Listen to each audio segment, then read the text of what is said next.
Bonjour, bienvenue et merci d'être au rendez-vous. Cette semaine encore, je vous emmène faire le tour du bassin méditerranéen. Nous ferons bien évidemment le point sur l'actualité, mais pas seulement, non, vous verrez. Nous nous intéresserons notamment dans un premier temps à ces 55 000 soldats musulmans morts pour la France durant la Première Guerre mondiale. François Hollande leur a rendu hommage cette semaine. Alors que s'ouvre le salon de l'agriculture à Paris, nous découvrirons les secrets de fabrication de la charcuterie corse. Attention, la vraie, celle réalisée selon des normes très strictes. Nous terminerons avec un bouquet de mimosa, symbole de la Côte d'Azur. Cette plante importée d'Australie est actuellement en pleine floraison. Son histoire est à découvrir à la fin de ce magazine. Mais auparavant, arrêtons-nous sur un cliché, une photo qui a fait le tour du web cette semaine, suscitant une vive émotion, celle de ce petit garçon syrien de 4 ans prénommé Marwan, apparemment perdu dans le désert en Jordanie. Une photo postée sur Twitter par un représentant du Haut Commissariat de l'ONU pour les réfugiés. Plusieurs médias ont alors affirmé que l'enfant avait traversé seul le désert. Face à l'émoi provoqué par cette image, son auteur a posté cette autre photo afin de rétablir la vérité. Celle-ci montre la famille de l'enfant quelques mètres devant lui avec un important groupe de réfugiés. Le jeune garçon n'a donc été séparé de sa famille que quelques minutes. Cette scène illustre toutefois le drame que vivent les Syriens contraints de fuir leur pays dévasté par la guerre. Une guerre qui ne semble pas prête de s'arrêter. Elle pourrait même redoubler, selon les experts, après l'échec du deuxième round de négociations de paix sous l'égide de l'ONU à Genève. Le médiateur international Lakhdar Brahimi, que vous voyez derrière moi, s'est dit tout à fait désolé de cette impasse, affirmant qu'aucune date pour une nouvelle session de négociation n'a été fixée. Il faut dire que les discussions n'ont en fait jamais vraiment démarré, les protagonistes n'arrivant pas à se mettre d'accord sur un ordre du jour. Alors loin des clans, des Syriens tentent de faire entendre leur voix grâce à une radio située à Paris. Rosanna, c'est son nom, se refuse à privilégier un camp plutôt qu'un autre. L'équipe a fait le choix de parler du quotidien de ce peuple. Quand les Syriens parlent aux Syriens, c'est un reportage de Nora Boubetra et Guy Sabin. Ce n'est pas Damas, mais c'est un petit coin de Syrie, quelque part dans Paris. Le lieu est tenu secret pour des raisons de sécurité. Un appartement banal d'où s'échappe une voix, celle de Radio Rosanna. Cette antenne, financée par plusieurs organismes de coopération internationale, est dirigée par Lina Shawaf. Cette journaliste réputée en Syrie a fui le pays en 2011. Sa radio, elle la veut non partisane. Ce n'est pas facile d'être neutre avec ce qui se passe en Syrie, mais on essaie de donner la parole à toutes les parties. On parle un peu de politique, mais ce n'est pas notre priorité. On se concentre sur les questions sociales et humanitaires. À Paris, l'équipe est restreinte. Quelques journalistes, dont certains préfèrent garder l'anonymat. La station dispose en plus d'une trentaine de correspondants en Syrie. Le journal de 14 heures. Ce jour-là, il est largement question de la conférence de Genève. Mais à entendre la rue syrienne, ce n'est pas la priorité. À Alep, ils ont passé 4 jours sans électricité. Ils n'ont même pas entendu parler de Genève 2. Alors quand vous leur demandez leur opinion sur la conférence, ils disent « Quoi ?» Ils sont préoccupés par leur survie. Les gens se battent pour trouver de la nourriture pour leurs enfants et leurs familles. Ni elle, ni aucun membre de son équipe ne voit d'issue favorable à cette guerre, à laquelle participent de nombreux groupes terroristes. C'est cette anarchie qui a poussé Rudy à l'exil. Il a abandonné ses études de droit et est devenu technicien. La paix, il n'y croit pas beaucoup. J'espère que la Syrie ne va pas devenir une autre Palestine ou un autre Irak. Car ça y ressemble. On parle déjà d'une suite à cette conférence. Genève 3, 4, 5, 10. Ça ressemble aux négociations pour la Palestine. Loin de la politique, Radio Rosanna a déjà trouvé un écho auprès des Syriens de l'intérieur. D'abord diffusée sur le web, elle vient de passer en FM dans le nord du pays. Le reste de l'actualité cette semaine, en bref et en images, c'est maintenant avec Sophie Granel. On débute par le 3e anniversaire du début de la révolution libyenne. Scène de liesse lundi sur la place des Martyrs à Tripoli. Les Libyens ont célébré le 3e anniversaire du début de la révolution qui a conduit en 2011 à la chute du régime de Mouammar Kadhafi. Des célébrations dans un contexte politique confus. L'instabilité règne toujours en Libye et l'élection en fin de semaine de délégués chargés de rédiger une nouvelle constitution n'a pas vraiment mobilisé la population. Moins de la moitié des personnes inscrites sur les listes électorales se sont déplacées pour le scrutin, soit seulement 498 000 personnes. Ces images choquantes à Melilla, à la frontière entre le Maroc et l'Espagne. En début de semaine, 250 migrants se sont lancés à l'assaut de la clôture de 7 mètres, censée endiguer les tentatives de passage en Europe. Mais ni la hauteur de la muraille, ni l'installation controversée de barbelés munis de lames de rasoir ne parviennent à dissuader les migrants en provenance principalement d'Afrique subsaharienne. Triste illustration, il y a un peu plus de 2 semaines, 14 de ces candidats à l'immigration se sont noyés en tentant d'entrer à la nage dans l'enclave de Ceuta. À Rome, 40 000 artisans et patrons de PME se sont rassemblés mardi sur la célèbre place du Peuple. Une manifestation pour réclamer la réduction de la fiscalité sur les petites entreprises qui se disent étranglées par les charges. Un phénomène confirmé par un récent rapport qui révèle qu'en Italie, depuis le début de la crise économique en 2008, 134 000 PME ont mis la clé sous la porte. Oui, et ce chiffre édifiant illustre une nouvelle fois la violence de la crise qui frappe l'Europe. Alors, on vient de le voir en Italie, mais aussi en Grèce, où la situation est alarmante pour les fonctionnaires. Ils sont en effet les premières victimes du plan d'austérité imposé par l'Europe et le FMI en échange d'une aide financière pour le pays. Du jour au lendemain, ils sont nombreux à se retrouver sans emploi. Le patrimoine du pays est également dans le collimateur de l'État. Marie-Pierre Courtelmont, Alexis Delcourt, reportage. Des manifestations de fonctionnaires comme celle-ci, il y en a presque tous les jours dans les rues du centre d'Athènes. Aujourd'hui, ce sont 200 assistants scolaires licenciés. Nous exigeons que le gouvernement réintègre tous les assistants scolaires. Il nous a virés en une nuit, qu'il nous réintègre en un jour. Nos familles sont détruites et nous allons bientôt devoir dormir dans la rue. Avec eux, une trentaine de femmes de ménage du ministère des Finances. Elles aussi ont été licenciées. C'était le 18 septembre dernier. Despina est l'une d'entre elles. Dans sa cuisine, elle nous montre son seul trésor de guerre, ses bulletins de paie actuels, 496,85 € précisément, 75% de son salaire précédent. Mais ce que Despina digère encore moins, ce sont les conditions dans lesquelles elle a appris qu'elle devait quitter ses fonctions. Je l'ai appris par le journal télévisé, comme tous les fonctionnaires en Grèce. Moi aussi, je me suis endormie avec un travail et quand je me suis réveillée le lendemain matin, j'étais licenciée. Au ministère des Finances, on justifie sans état d'âme ces licenciements de fonctionnaires. Je ne suis pas un philosophe ou un moraliste, je suis un économiste. La Grèce a une dette énorme. Pour la rembourser, soit on baisse les retraites ou les salaires, soit on augmente les impôts et la petite boutique du coin de la rue sera obligée de fermer, ce qui conduira à un chômage plus diffus. L'État pourrait également toucher à ce que les Grecs ont de plus sacré. Dans l'hebdomadaire American Time du mois dernier, un célèbre archéologue, Stephen Miller, invite Athènes à privatiser ses monuments historiques. Le ministère de la Culture fait des choses très bien, la conservation des monuments, l'organisation d'expositions, mais ce sont de bien piètres gestionnaires. Mais c'est compté sans la détermination de la passionnariat des archéologues grecs, très remontés. C'est écrit dans la Constitution que les monuments appartiennent au peuple grec. Ils veulent commencer par mettre une entreprise privée qui gérera les gardiens. Et puis après, ils veulent transformer le Parthénon en Disneyland. Les consignes de Bruxelles sont pourtant claires. L'État grec devra encore licencier plus de 15 000 fonctionnaires s'il veut continuer à toucher les aides européennes. Et les discussions sur un éventuel nouveau programme d'aide pour la Grèce n'interviendront pas avant la fin de l'été, a priori en août, selon le président de l'Eurogroupe.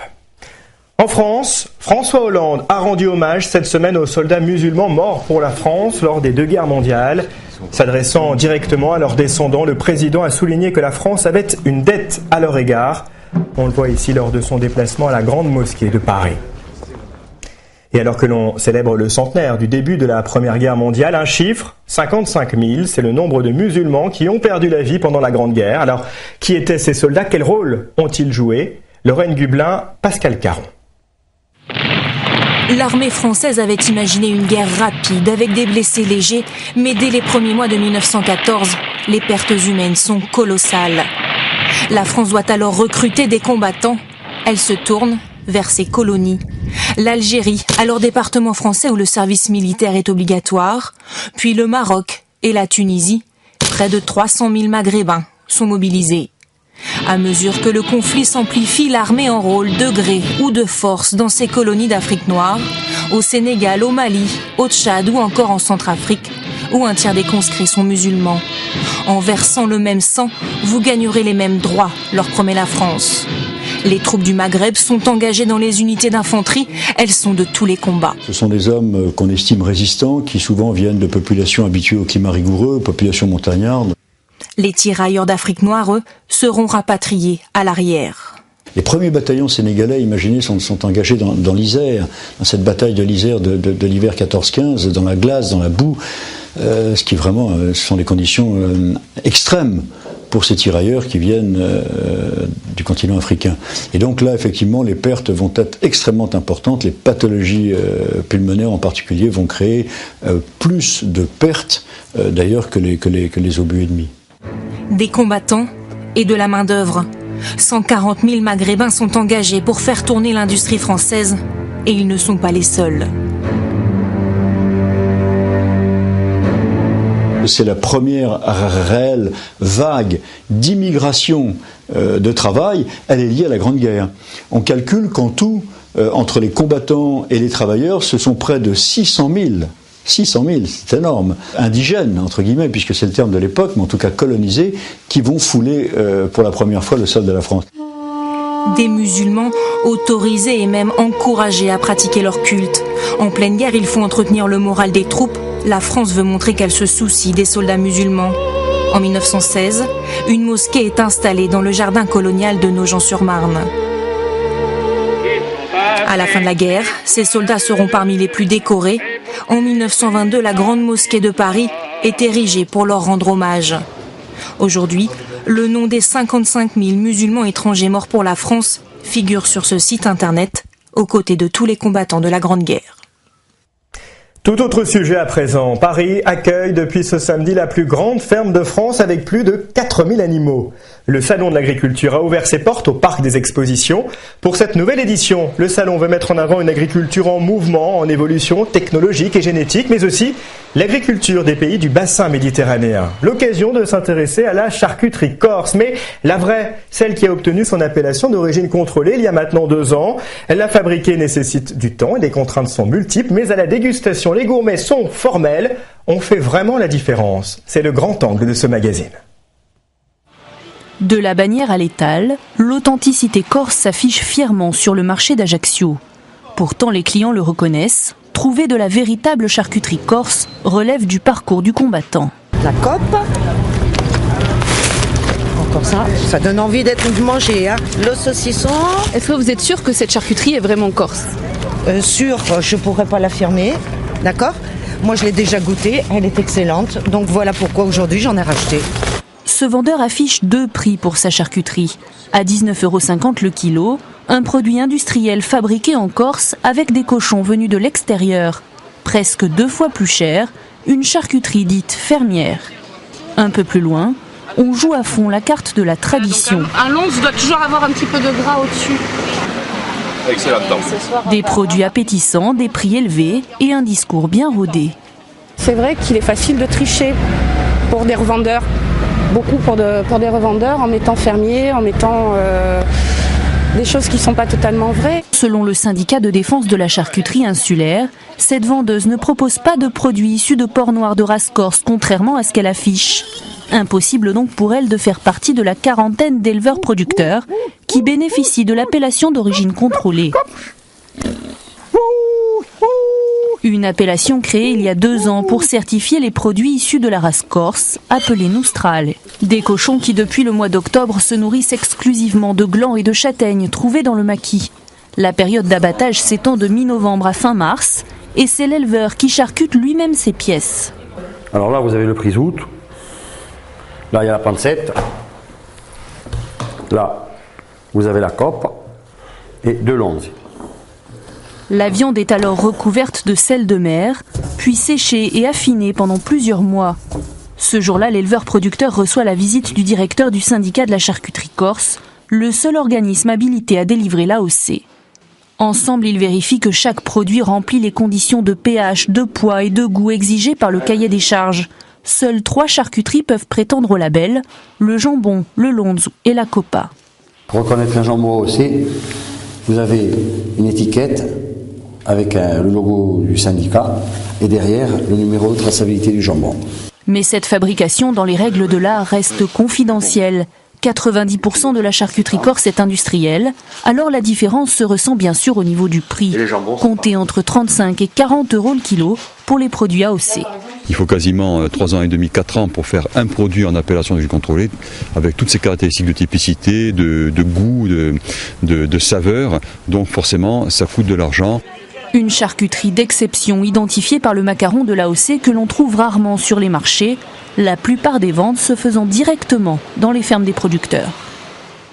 On poursuit ce journal de la Méditerranée avec 3 informations plus culturelles. On débute cette fois avec la réception de tapisseries dessinées par un artiste égyptien et conçues dans la Creuse. Explication, Sophie Granel. C'est ce qu'on appelle une tombée de métier lorsque la tapisserie quitte le métier à tisser après des mois de travail. Un moment chargé d'émotions auquel a assisté l'artiste égyptien Ahmed Mustafa qui collabore depuis de longues années avec l'atelier Pinton, près d'Aubusson. C'est comme ça qu'à travers nos 30 ans de travail en commun, il a réussi à me comprendre, à comprendre mes pensées, à les retranscrire. Et c'est un sentiment de satisfaction énorme. Ces 2 tapisseries qui ont nécessité 6000 heures de travail seront prochainement exposées dans une galerie londonienne. Bien qu'on se rende compte. Adulé par les uns, détesté par les autres, Rudy Ricciotti fait actuellement l'objet d'une rétrospective à la friche de la Belle de Mai. L'architecte qui a multiplié les œuvres expérimentales autour du béton fibré reste sur un succès retentissant, celui rencontré en 2013 par le Mucem à Marseille. Le public sent les vertus et les signes du travail. Ils en perçoivent la notion d'effort. L'effort qui a été fait par tous les maçons, les ingénieurs, les chefs de chantier, les compagnons, ils le sentent. Ça parle au cœur des Marseillais. Mais l'œuvre de Rudy Ricciotti comporte aussi des réalisations controversées comme le stadium de Vitrolles, considéré par beaucoup comme une verrue et qui est aujourd'hui abandonné. Un peu du Périgord au cœur de la Sérénissime. Un camion avec à son bord du chêne bicentenaire a quitté la Dordogne il y a quelques jours. Direction Venise où une réplique de l'ancienne galère d'apparat des Doges, le Bucintoro, va être construite. Un juste retour des choses de la part de la France puisque c'est Napoléon qui a détruit l'original en 1798. Même si le Bucintoro a été brûlé par Napoléon, maintenant on a l'occasion de récupérer des relations importantes avec la France. Le chantier qui devrait durer 4 ans va coûter 12 millions d'euros, financé en grande partie par des mécènes. Venise, qui vit en ce moment même au rythme de son fameux carnaval, l'un des plus célèbres au monde. La marche des zombies a inauguré les festivités depuis, vous le voyez. La cité des Doges est investie par des centaines de personnages masqués aux déguisements excentriques dans une ambiance assez décontractée. Des costumes conçus notamment par André Loris dans les Bouches-du-Rhône. Elle fait naître des ensembles qui suscitent l'admiration à Venise. Son portrait.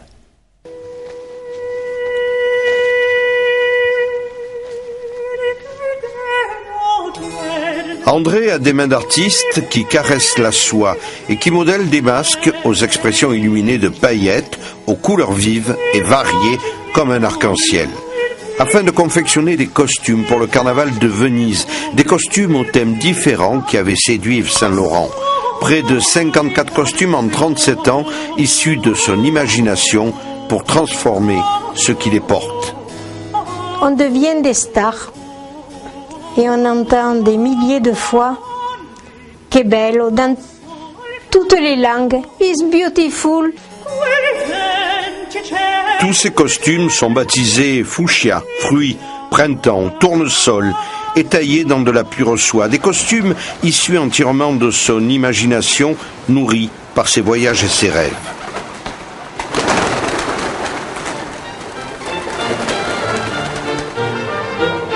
Les masques ont une grande importance dans les costumes. Leur composition est très influencée par le thème choisi. André a donc été formé par un maître vénitien. Chaque fois que j'ai une idée d'un modèle, je me dis, allez, au travail. Et je recommence. Tous les gens qui sont dans mes costumes vivent quelque chose d'extraordinaire et je sais qu'ils sont heureux, alors moi je le suis aussi. Le merveilleux et le fantastique de la nature sont les thèmes des festivités cette année. Le carnaval de Venise se tient jusqu'au 4 mars. Restons en Italie pour revivre une tragédie survenue il y a 2000 ans. L'éruption du Vésuve a réduit en cendres la cité de Pompéi. Une catastrophe portée à l'écran cette semaine à grand renfort d'effets spéciaux. Présentation Marie-Jour. Pompéi, au pied du Vésuve, en l'an 79. Une belle journée d'été, la dernière du joyau de l'Empire romain. Dans l'arène, un esclave risque sa vie pour acheter sa liberté et épouser la fille de son maître. Cet esclave te regarde comme dans un rêve, Cassia.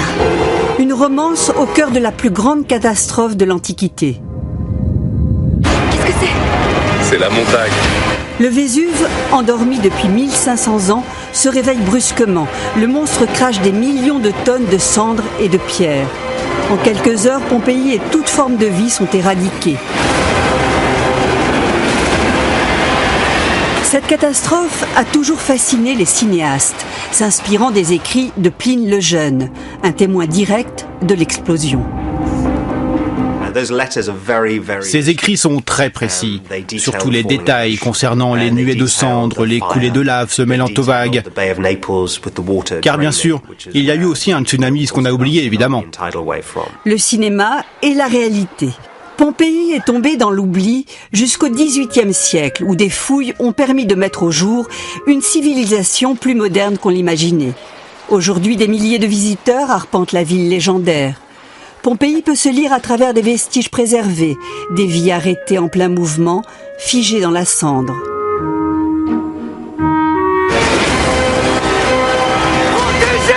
Des destins qui reprennent vie dans ce péplum en 3D. Impressionnant dans la grande lignée des films catastrophes. Voilà un film réalisé par le Britannique Paul William Scott Anderson, sorti en salle cette semaine. Amener la mer à la montagne, c'est un peu l'idée de Sophie Calle. La plasticienne reconnue dans le monde de l'art contemporain a investi l'église de Valloire en Savoie. À l'intérieur, elle expose ses vidéos où l'on voit des habitants d'Istanbul découvrir la mer pour la première fois. Damien Borelli et Yves Mariglo se sont intéressés à cette démarche artistique étonnante. Regardez.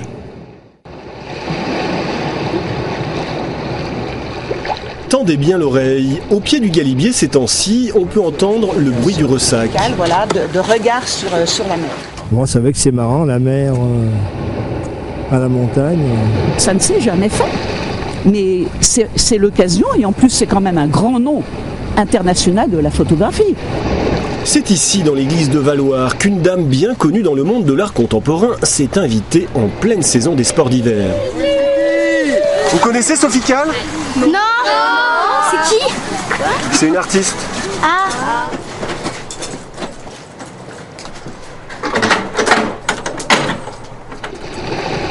À Istanbul, ville entourée par la mer, j'ai rencontré des gens qui ne l'avaient jamais vue. J'ai filmé leur première fois. Sophie Calle s'interroge depuis plus de 30 ans sur le manque, l'absence. Il y a 2 ans, l'artiste a emmené une vingtaine de Turcs au bord de la mer de Marmara. Tous habitent les faubourgs d'Istanbul, mais aucun n'avait vu la Grande Bleue. Elle leur a bandé les yeux, les a filmés de dos, leur a demandé de regarder l'immensité, puis de se retourner vers sa caméra. Je me suis contentée d'essayer de capter ce regard Il m'a semblé que ce regard en disait beaucoup. Et puis leur dos aussi. Quand j'ai décidé de filmer derrière eux, je me suis aperçue que ces dos étaient très parlants. Parce qu'on regardait du coup la mer avec eux. On essayait d'imaginer ce qu'ils pouvaient imaginer. Si les adultes sont restés figés, les enfants, eux, n'ont pas résisté au plaisir de se jeter à l'eau. Ce qui était amusant, c'est qu'en fait, ils ont tous soulevé leurs pantalons, mais ils sont rentrés dans l'eau avec leurs chaussures. C'est-à-dire qu'en fait, ils avaient vu à la télévision, j'imagine, ils avaient vu la mer à la télévision, ils avaient vu que les gens soulevaient les vêtements, mais ils rentrent dans l'eau tous avec leurs chaussures. Originaire de Valloire et amie de l'artiste, Martine Rapin a convaincu les paroissiens d'accueillir pour la première fois dans leur église baroque une expo d'art contemporain.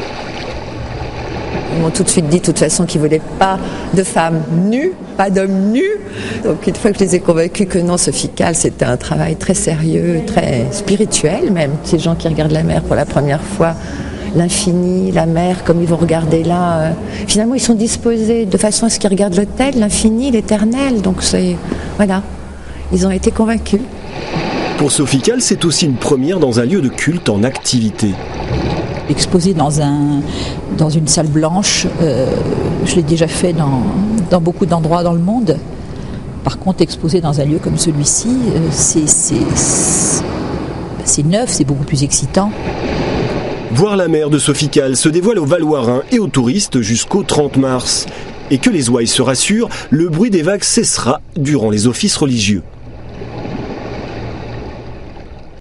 Une image à présent, celle de ce petit arbre typiquement méditerranéen, le mimosa. Vous le voyez, l'heure de sa floraison a sonné, il colore les forêts du littoral. Pourtant, s'il est devenu un symbole de la Côte d'Azur, le mimosa trouve son origine en Australie. Retour sur une histoire méconnue avec Jacqueline Posy et Benoît Lotte.